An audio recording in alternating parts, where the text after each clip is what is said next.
بسم اللہ الرحمن الرحیم۔ شروع اللہ کے نام سے جو بڑا مہربان نہایت رحم والا ہے۔ ان الحمد للہ نحمده ونستعینه ونستغفره ونعوذ باللہ من شرور انفسنا ومن سیئات اعمالنا ومن يهده الله فلا مضل له ومن يضلله فلا هادي له فأشهد أن لا إله إلا الله وحده لا شريك له وأشهد أن محمدا عبده ورسوله اللهم صل على محمد وعلى آل محمد كما صليت على إبراهيم وعلى آل إبراهيم إنك حميد مجيد اللهم بارك على محمد وعلى آل محمد كما باركت على إبراهيم وعلى آل إبراهيم إنك حميد مجيد فنعوذ بالله السميع العليم من الشيطان الرجيم بسم اللہ الرحمن الرحیم ومن يتوکل علی اللہ فهو حسبہ۔ اللہ پاک کی حمد و ثنا، کبریائی، بڑائی، یکتائی، شہنشاہی، بادشاہی اللہ رب العزت کی ذات اقدس کے لیے خاص، ان گنت لا تعداد درود و سلام سید الانبیاء امام الانبیاء احمد مجتبیٰ آپ اور میرے دلوں کی بہار جناب محمد مصطفیٰ صلی اللہ علیہ وآلہ وسلم کی ذات اقدس کے لیے خاص۔ حضرات ذی احباب، ہر بندہ فطری طور پہ کمزور ہے اور ہر بندہ یہ چاہتا ہے کہ میرا اچھا تعلق بن جائے تاکہ میں اچھے طریقے کے ساتھ زندگی بسر کر سکوں۔ اور انسان کے کچھ ایسے تعلقات ہوتے ہیں جس پہ انسان کو اعتماد ہوتا ہے، یقین ہوتا ہے۔ انسان کچھ ایسے تعلقات پہ فخر کرتا ہے کہ یار میرا فلاں کے ساتھ تعلق ہے۔ یہ ہر بندے کی اپنی اپنی سوچ ہے کہ وہ بندہ کس طریقے کے ساتھ کس بندے کو ایکسیپٹ کرتا ہے اور اپنی محبت نچھاور کرتا ہے۔ زندگی کے اندر اگر بندہ اچھا ریلیشن تلاش کرتا ہے، تعلق بناتا ہے، تو چاہتا یہ ہے کہ خوشی کے اندر، غمی کے اندر، پریشانی کے اندر لوگ میرے ساتھی بن جائیں، میری غمی میں شریک بن جائیں۔ اور پھر بسا اوقات انسان کو کچھ ایسے رشتوں پہ اعتماد ہی زیادہ ہوتا ہے، تو اگر ان کی طرف سے بندے کو ٹھیس پہنچتی ہے، کوئی نقصان پہنچتا ہے، کوئی پریشانی اور غم پہنچتا ہے، تو بندہ کہتا ہے یار یہ آپ سے امید نہیں تھی کہ آپ مجھے اس طرح نقصان پہنچا سکیں گے۔ لوگ تو کرتے تو پھر اتنا افسوس نہ ہوتا، آپ کے ساتھ تو میرا کتنے برس کا اور کتنی زندگی کا آپ کے ساتھ یہ تعلق گزر چکا ہے، آپ کو یہ کام اچھا نہیں لگتا تھا، آپ بھی میرے مخالف ہو گئے ہیں، آپ کو یہ بات نہیں کرنی چاہیے تھی، آپ نے یہ بات کیوں کی ہے؟ کم از کم آپ کسی اور چیز کو نہ دیکھتے تو ہمارے تعلق کو آپ ضرور دیکھتے کہ کتنے عرصے سے ہم ایک دوسرے کے دوست ہیں، ہمارا یارانہ ہے، یار تانوں یہ گلاں اچھیاں نہیں لگ دیاں۔ تو انسان کہتا ہے اپنی زندگی کے اندر، کیونکہ انسان بھی کمزور ہے اور کمزور کے ساتھ انسان نے تعلق بنایا ہے۔ اگر انسان اپنا تعلق کمزور سے نہ بنائے بلکہ بندہ اعلیٰ اور اشرف ذات جو اللہ تعالیٰ کی ذات ہے، جس ذات کے اندر کوئی نقص، کوئی کمزوری اور کوئی کمی نہیں ہے، بندہ اس کے ساتھ تعلق بنا لے، بندے کا اس کے ساتھ محبت اور پیار قائم ہو جائے، تو پھر بندے کو دنیا کے اندر لوگوں کی باتیں اور لوگوں کی دی ہوئی پریشانیوں کی انسان کو فکر نہیں ہوتی، کیونکہ اس کا تعلق جو ہے وہ اعلیٰ ذات کے ساتھ ہو گیا ہے۔ رسول اللہ صلی اللہ علیہ وسلم نے فرمایا کہ جو بندہ اپنا تعلق اللہ تعالیٰ کے ساتھ قائم رکھ لیتا ہے، ایک صحابی کو سمجھاتے ہوئے رسول اللہ صلی اللہ علیہ وسلم نے فرمایا یہ بات یاد رکھو کہ کوئی بندہ بھی تمہیں تکلیف اس وقت تک نہیں دے سکتا جب تک اللہ تعالیٰ نے تمہارے حصے کے اندر تکلیف نہیں لکھی، کیونکہ اختیارات کا مالک اللہ ہے، تمام چیزوں کو دینے والا اللہ ہے۔ وہ نقصان آپ کو اس وقت تک نہیں پہنچا سکے گا جب تک اللہ تعالیٰ کی طرف سے اجازت نہ ہوگی۔ جب اللہ کے ہاں آپ کا تعلق، آپ کا معیار، آپ کی محبت اللہ کے ساتھ اتنی زیادہ ہوگی تو لوگ آپ کو پھر نقصان اور تکلیف نہیں پہنچا سکتے۔ تو جو بندہ اللہ سے محبت کرتا ہے تو اس بندے کو نفع ملتا ہے، اس بندے کو دنیا کی پریشانیاں، دنیا کی ٹینشنیں ختم ہوتی ہیں۔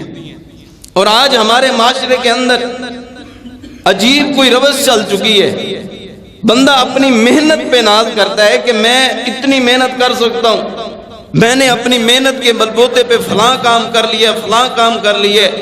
بندے کو اپنی محنت پہ ناز نہیں ہونا چاہیے، محنت کرنا ضروری ہے، محنت نہ کرے گا تو پھر کھانا کیسے کھائے گا؟ محنت ضروری ہے، لیکن محنت کر کے محنت پہ ناز نہیں ہونا چاہیے، محنت کر کے ناز اللہ پہ ہونا چاہیے۔ اللہ تو نے یہ توفیق دی ہے یہ کام کرنے کی، اور تو نے ہی اس چیز کے اندر برکت کو نازل کرنا ہے۔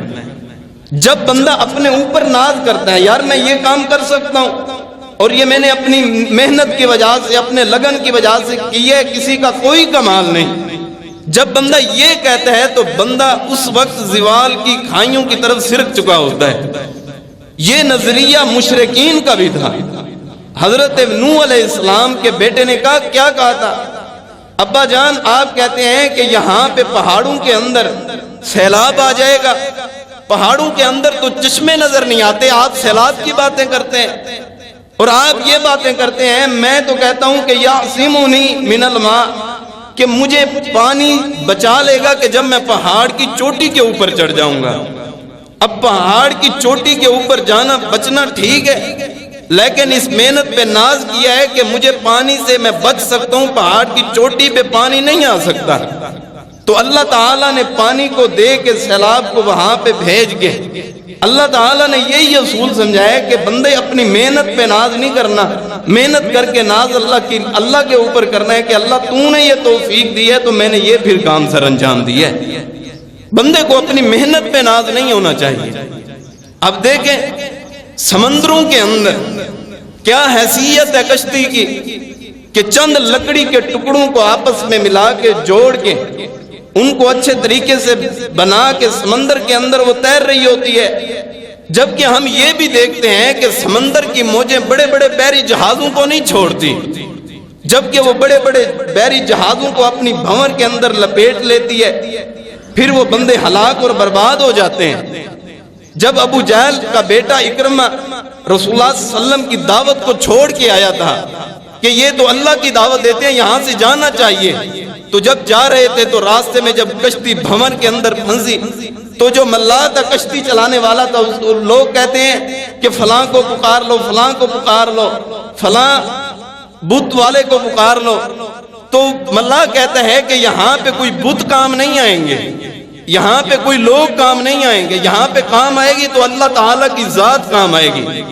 اکرمہ کے ذہن کے اندر یہ بات بیٹھ گئی کہ حقیقی معنوں کے اندر کشتی کو بھنور کے اندر سے پھنسی ہوئی کو نکالنے والی دنیا کی کوئی ذات نہیں ہو سکتی، تو ذات کون سی ہو سکتی ہے؟ اللہ کی ہو سکتی ہے۔ تو میں بچ سکتا ہوں، ادھر ہی توبہ کی اور اللہ تعالیٰ نے اکرمہ کو بچا کے دوبارہ بھیج دیا، اور کشتی کے تمام لوگ جو یہ کہتے تھے کہ بتوں کو پکار لو، فلاں کو پکار لو، اللہ کو چھوڑ دو، ان تمام کو اللہ تعالیٰ نے اسی سمندر کے اندر غرق کر دیا ہے، اور ایک بندہ بچا ہے، اکرمہ رضی اللہ تعالیٰ۔ رسول اللہ صلی اللہ علیہ وسلم کے پاس آ کے اسلام کی دعوت کو قبول کی ہے۔ یعنی کہ بندے کو اپنی محنت پہ ناز نہیں ہونا چاہیے، ناز اللہ تعالیٰ کی ذات پہ ہونا چاہیے، فخر اللہ تعالیٰ کی ذات پہ ہونا چاہیے کہ جس ذات نے ہمیں سمندر کی موجوں سے نکال دی ہے۔ اگر ایک بندہ سمندر کی موجوں سے باہر صحیح سلامت واپس آ سکتا ہے تو یہ کیا بندے کا اپنا کمال ہے؟ بندے کا اپنا کمال نہیں ہو سکتا، یہ اللہ تعالیٰ کا کمال ہے۔ دبئی کے اندر ایک مستری بیچارہ کام کر رہا ہے، تقریباً 20ویں بلڈنگ ہے، وہاں پہ کام کر رہا ہے، اور اوپر سے نیچے گرا ہے، نیچے آ کے گرا ہے تو اس کی کوئی ہڈی کوئی بھی اس کو خراش تک نہیں آئی، وہ صحیح سلامت موجود ہے، تو وہ اس خوشی کے اندر ساتھ سویٹس کی دکان ہے، ادھر مٹھائی لینے کے لیے جاتا ہے کہ اللہ تعالیٰ نے مجھے نئی زندگی دی ہے، تو 20ویں بلڈنگ سے بندہ نیچے گر جائے، کوئی بچ سکتا ہے؟ کسی ذہن کے اندر یہ تصور آ سکتا ہے؟ یہ کیسے بچ سکتا ہے؟ یہ اللہ نے بچایا ہے، کیسے بچایا ہے؟ وہ رحمان کی مرضی ہے، جس کو جیسے بچا لے۔ مٹھائی لینے کے لیے آگے بڑھا ہے، روڈ کراس کر رہا ہے، ایکسیڈنٹ ہوا، وہ بندہ وہیں پہ فوت ہو گیا۔ اب دیکھیں کہ 20ویں بلڈنگ سے بچانے والی، نیچے گر کے بچانے والی ذات اگر اللہ کی ذات ہے، اگر خراش کوئی نہیں آ سکتی، تو پھر اس وقت ہمیں جاننا ہوگا کہ اللہ تعالیٰ کے ساتھ ریلیشن، اللہ کے ساتھ تعلق کس طرح مضبوط ہونا چاہیے کہ بندے پہ پھر پریشانیاں، بندے پہ پھر غم اور تکلیفیں نہیں آتی۔ بندے کو اپنی محنت کے اوپر ناز نہیں ہونا چاہیے، محنت ضرور کرنی چاہیے۔ کئی تاجر احباب آتے ہیں اور کہتے ہیں قاری صاحب ہم نے لاکھ روپے کا مال اکٹھا کیا ہے، ہمارے پاس کوئی گاہک ہی نہیں آتا، اور وہ سادہ لو انسان جس نے لاکھ روپے کا کاروبار کیا ہے اس کے پاس لینے لگی ہوتی ہیں، ہم نے کروڑوں روپے کا کاروبار کیا، تجارت کیا، ہمیں کوئی نفع نہیں ملتا، ہمیں کوئی نفع کے طور پہ کوئی مال و دولت میں اضافہ نہیں ہوتا۔ اب زیادہ مال و دولت کی وجہ سے رزق کے اندر برکت نہیں آتی، برکت آتی ہے تو اللہ تعالیٰ سے تعلق کی وجہ سے، اللہ کے ساتھ یقین کی وجہ سے، اللہ کے ساتھ بھروسے کی وجہ سے، اللہ کے ساتھ توکل کی وجہ سے اللہ رزق کے اندر، مال کے اندر برکتوں کا نزول فرما دیتا ہے۔ حضرت عمر فاروق رضی اللہ تعالیٰ عنہ سے صحیح سند کے ساتھ حدیث مروی ہے، فرماتے ہیں کہ رسول اللہ صلی اللہ علیہ وسلم نے فرمایا کہ اگر تم اللہ تعالیٰ کے اوپر اس طرح یقین کر لو جس طرح اللہ تعالیٰ کے اوپر پرندے یقین کرتے ہیں، اگر تم اس طرح یقین کر لو جس طرح اللہ تعالیٰ پرندوں کو رزق عطا فرما دیتے ہیں، اس طرح اللہ تعالیٰ تمہیں بھی رزق عطا فرما دیں گے۔ بندے کو یقین اس طرح ہونا چاہیے کہ اللہ یہ مجھے نعمت ضرور دیں گے۔ بندے کو اللہ کی ذات کے اوپر یقین اتنا زیادہ ہونا چاہیے۔ ہم دنیا کے اندر کتنی نعمتیں اللہ تعالیٰ کی کھاتے ہیں، ہم اس کو گن نہیں سکتے، ہم ان تمام کو شمار نہیں کر سکتے۔ ایک انسان کی مخلوق کے لیے، انسانوں کے لیے اللہ تعالیٰ نے اتنی نعمتیں بنائی ہیں، تو جتنی باقی کتنی مخلوقیں، پرندے ہیں، جانور ہیں، حشرات ہیں، کیڑے مکوڑے ہیں، چھوٹے جانور سے لے کے بڑے جانور تک، چھوٹے بڑے پرندوں تک، ہر پرندے کی خوراک بھی مختلف ہے۔ جو گوشت کھاتا ہے وہ گھاس نہیں کھاتا، اور جو گھاس کھاتا ہے وہ گوشت نہیں کھا سکتا، کیونکہ یہ اللہ تعالیٰ نے ہر مخلوق کے لیے اپنی نعمت بنا کے انہیں دی ہے، تمہارے لیے یہ کھانے کی چیزیں۔ ہنس نامی ایک اللہ تعالیٰ نے جانور پیدا کیا ہے، یہ سچے موتی کھاتا ہے۔ بندہ کوئی دوائی بنانے کے لیے سچے موتی تلاش کرے تو پہلے یہ دیکھتا ہے کہ یار یہ خالص بھی ہیں یا نہیں ہے۔ کتنے ہنس پاکستان اور پوری دنیا کے اندر کروڑوں کی اعتبار سے، اربوں کی اعتبار سے ہوں گے، اور روزانہ صبح اور شام جو ہے وہ سچے موتی کھاتے ہیں۔ انہیں رزق دینے والی وہ کون سی ذات ہے؟ وہی ایک ذات ہے، وہ اللہ کی ذات ہے جو ان تمام کے حصے کے اندر اس طرح رزق کو شامل کیے۔ بندہ حیران ہوتا ہے، یار اللہ کی قدرت کیسی قدرت ہے۔ بندہ دیکھے ماں کے پیٹ کے اندر اللہ تعالیٰ نے کون سا کٹر رکھا ہے، جو بندے کے 6x6 کا کٹ آنکھ کے اوپر لگا دیتے ہیں اللہ تعالیٰ۔ پھر اللہ تعالیٰ نے آنکھ کے اوپر ویپر لگایا ہے کہ اس بندے کی آنکھ کے اندر کوئی مٹی اور کوئی دھول نہ پڑ جائے، اس بندے کو کوئی تکلیف نہ ہو جائے۔ اللہ نے یہ ویپر بھی اوپر لگائے ہیں، بن مانگے عطا کیے ہیں۔ یہ بغیر کٹر کے اللہ تعالیٰ نے یہ منہ کو بنا کے یہ منہ کا کٹ لگایا ہے، اور اللہ تعالیٰ نے جو ہمیں رزق کھانے کے لیے جو حکم دیا ہے کہ 3 انگلیوں کے ساتھ کھانا ہے، اتنا ہی اللہ تعالیٰ نے یہ منہ کا سوراخ بنایا کہ اس طرح تم نے کھانا ہے۔ اللہ تعالیٰ کی اتنی زیادہ نعمتیں کہ اللہ تعالیٰ نے کانوں کے اندر کس طرح اللہ تعالیٰ نے یہ سوراخ بنائے ہیں کہ کانوں کے ذریعے ہم سن سکتے ہیں۔ اللہ تعالیٰ یہ کیسے دماغ کے اندر یہ بات پہنچاتے ہیں اور دل کیسے قبول کرتا ہے؟ کبھی سوچا ہے کہ کیسے دل کے اندر یہ بات پہنچ جاتی ہے اور ذہن اس بات کو تسلیم کر لیتا ہے؟ یقیناً یہ اللہ تعالیٰ کی قدرت ہے، یہ اللہ تعالیٰ کے نظارے ہیں کہ تاکہ بندہ اللہ تعالیٰ کی طرف لوٹ آئے، اور اللہ تعالیٰ اس بندے کو دنیا کی تمام نعمتوں سے پھر مالا مال فرما دیتے ہیں۔ حضرت ابراہیم علیہ السلام 80 سال عمر ہے حضرت سارہ علیہ السلام کی، پریشان ہے، کہتی ہیں کہ اللہ نے ہمیں اولاد نہیں دی. بندہ اولاد کی وجہ سے پریشان ہو جاتا ہے، اللہ نے اتنا عرصہ ہو گیا کہ اولاد نہیں دی. حضرت ابراہیم علیہ السلام نبی ہیں، اللہ سے دعائیں کرتے ہیں، اللہ مجھے بیٹا عطا کر دے، اللہ مجھے بیٹی عطا کر دے، مجھے اولاد دے دے. 80 سال تک نبی دعا کرتے رہے، نبی بھی، نبی کی بیوی بھی دعائیں کرتی رہی ہیں، اللہ ہمیں اولاد کی نعمت سے مالا مال فرما دے. جب بوڑھے ہو گئے ہیں، جب کوئی اثار موجود نہیں ہے، لوگ نہیں سمجھتے کہ بڑھاپے میں بھی جا کے اللہ اولادیں دے سکتا ہے. 80 سال کی عمر کے اندر جا کے جو اللہ تعالیٰ نے اولاد دی ہے وہ حضرت سارہ علیہ السلام کے بدن سے اولاد ہوئی ہے، کیونکہ یہ اللہ تعالیٰ کی قدرت ہے. انہوں نے اللہ تعالیٰ پہ توکل کو نہیں چھوڑا، اللہ تعالیٰ پہ اعتماد، اللہ پہ بھروسے کو نہیں چھوڑا. ہمارے مانگنے کے اندر کمی ہو سکتی ہے، اس کے عطا کرنے کے اندر کمی نہیں ہو سکتی.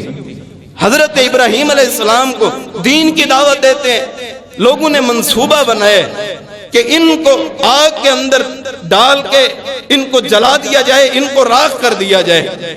اب بندہ یہ سوچ سکتا ہے یار آگ بھی نرم ہو سکتی ہے، آگ بھی گلزار ہو سکتی ہے، آگ بھی آرام کی چیز ہو سکتی ہے. بندہ تندور کے اندر آگ پہ اپنا 1 منٹ تک کیا 10-12 سیکنڈ تک اپنا ہاتھ اندر نہیں رکھ سکتا، کیونکہ ہاتھ جل جائے گا. لوگوں نے تو بڑے بڑے گٹھے لکڑیوں کے بنا کے آگ جلا کے منجنیق کے ذریعے حضرت ابراہیم علیہ السلام کو ڈالا، اور آگ کے اندر حضرت ابراہیم علیہ السلام کو ڈالا گیا. اللہ تعالیٰ نے آگ کو حکم دیا، جس طرح میں نے تیرے جلنے کے اندر یہ جلنے کی قوت رکھی ہے، آج میں نے تجھے یہ حکم دی ہے کہ اس آگ کے اندر میرے ابراہیم کو کوئی تکلیف نہیں ہونی چاہیے. یہ آگ اس حضرت ابراہیم کے لیے گلزار اور ٹھنڈی ہونی چاہیے. وہ آگ ٹھنڈی ہوئی ہے یا نہیں ہوئی؟ گلزار ہوئی ہے، یعنی سکون کی جگہ بن گئی ہے. یہ اللہ تعالیٰ کی قدرت ہے، یہ اللہ پہ توکل ہے، یہ اللہ پہ بھروسہ ہے. آج ہم بھروسے کے اندر کمزور ہو چکے ہیں. ہم کہتے ہیں کہ یہ چیز اللہ تعالیٰ نے دی ہے تو یہ بھی کمی ہے، یہ بھی کمی ہے، یہ بھی کمی ہے. ہم اللہ تعالیٰ کی ناشکری کرتے ہیں، جس کی وجہ سے ہمارے رزق کے اندر سے برکتیں اٹھ گئی ہیں، ہماری اولادیں نافرمان ہو گئی ہیں. جب ہم اللہ کی ذات کے اوپر توکل کرنا چھوڑ دیے، جب بھروسہ اور یقین کرنا چھوڑ دیے، تو کون سی نعمت پہ ناز کرتے ہیں؟ حضرت ابراہیم علیہ السلام حضرت سارہ علیہ السلام کے ساتھ ہیں، ایک بستی سے گزر رہے ہیں، ایک ظالم انسان ہے، وہ جون سی بھی عورت ملتی ہے اس کے ساتھ وہاں سے گزرتی ہے، زنا ضرور کرتے ہیں. حضرت سارہ علیہ السلام کو اس نے بلائے، حضرت سارہ علیہ السلام گئی ہیں. یہ بدبخت حضرت سارہ علیہ السلام کے آگے بڑھے. حضرت سارہ علیہ السلام نے کہا ہے کہ اللہ میرا جسم پکیزہ ہے، میں خود پکیزہ ہوں، اللہ جو تو نے وقف کیا صرف حضرت ابراہیم علیہ السلام کے لیے اسی کی بیوی ہوں، اے اللہ میری عزت کو حفاظت کر لے. اب بتائیں کہ وہاں پہ کون سا سہارا موجود تھا، وہاں بتائیں کہ کون سا پیر اور کون سا گدی نشین موجود تھا کہ جس کو پکارا ہے، صرف ایک ہی ذات کو پکارا ہے، اللہ کو کہا ہے اللہ تو میری عزت کی عظمت کی اللہ تو نے حفاظت کرنی ہے. اللہ تعالیٰ نے اس ظالم پہ اسی وقت فالج کو نازل کر کے اس کو جامد کر دیا، ایک جگہ پہ رہ گیا. وہ آگے بڑھنے کی اللہ نے قوت نہیں دی کہ میری پکیزہ عورت کی طرف، میری اس پیاری عورت کی طرف یہ ظالم بڑھ کے آئے اور اس کی عزت کو بمال کر دے. تو یہ کہتے ہیں کہ آپ دعا کر دیں، میں آپ کے ساتھ زیادتی نہیں کروں گا. دعا کی، اللہ نے پھر ٹھیک کر دیا. دوسری مرتبہ یہ واقعہ ہوا، تیسری مرتبہ جب یہ واقعہ ہوا تو فرمانے لگے کہ اب میں اللہ کی قسم کھا کے کہتا ہوں آپ کے قریب میں اس نگاہ کے ذریعے سے آپ کے نزدیک میں نہیں جاؤں گا. آپ پاکیزہ عورت ہیں، آپ مطہر عورت ہیں، آپ کے قریب میں نہیں جاؤں گا. ایک دفعہ بس اللہ سے دعا کر دیں، اللہ تعالیٰ مجھے ٹھیک کر دے. حضرت سارہ علیہ السلام نے دعا کی، وہیں پہ کھڑے ہوئے ہاتھ بھی نہیں اٹھائے، دل کے اندر دعا کی اللہ اس کو ٹھیک کر دے. اللہ تعالیٰ نے اسی وقت دعا کو قبول کر کے ان کو ٹھیک کر دیے، اور اس نے اپنی بیٹی حضرت حاجرہ علیہ السلام حضرت سارہ علیہ السلام کی غلام بنا کے بھیج دیے کہ میری بیٹی آپ کی خدمت کیا کرے گی. حضرت ابراہیم علیہ السلام باہر کھڑے ہیں، اندر یہ واقعہ ماجرا ہو رہا ہے، باہر کھڑے ہو کے 2 رکعتیں نماز پڑھی ہیں. کوئی پریشانی آ جائے، کوئی غم آ جائے، کوئی بیماری آ جائے، دوائیاں لینا بھی ضروری ہے. جس طرح دوائیاں کھانا ڈاکٹر کے پاس جانا ضروری ہے، اس طرح اللہ تعالیٰ کے حضور آ کے مصلی کے اوپر آ کے سجدہ ریز ہو کے کہنا ہے اللہ دوائی کھا رہا ہوں، یہ سبب ضرور ہے، اس میں شفا تو نے رکھنی ہے. اگر ایسا کریں گے تو شفا خود بخود اللہ تعالیٰ نازل فرما دیں گے اور تمام بیماریوں سے بندے کا چھٹکارا ہو جائے گا. حضرت ابراہیم علیہ السلام نے